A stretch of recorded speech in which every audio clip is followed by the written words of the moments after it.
Bonjour Madame le professeur. Aujourd'hui, c'est une session de rattrapage pour nous tous qui dormions en cours de sciences nat, en 4e, quand la prof commençait à raconter ce qu'est la cellule. Alors en vrai, c'est quoi la cellule?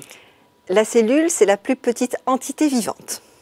C'est un petit animal, le plus petit animal qui existe. Non, ce n'est pas un animal, puisque les animaux sont constitués de cellules. C'est la plus petite entité vivante qui constitue les animaux et les végétaux. Et par exemple, nous sommes constitués entièrement de cellules. Complètement. On est constitué entre 10 000 et 100 000 milliards de cellules. 100 000 milliards de cellules.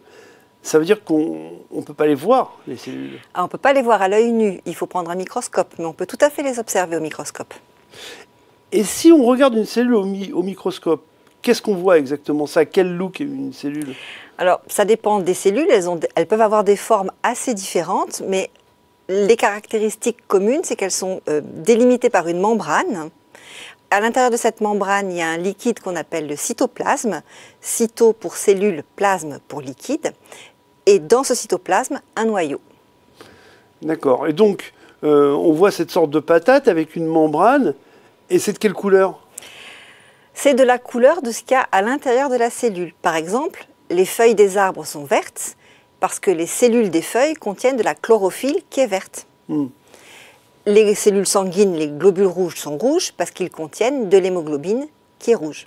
Alors là, vous nous parlez de la composition, de l'organisation d'une cellule, mais elle est fabriquée avec quoi? Parce que dans le cytoplasme, vous dites, enfin c'est surtout de l'eau, mais il n'y a pas que de l'eau.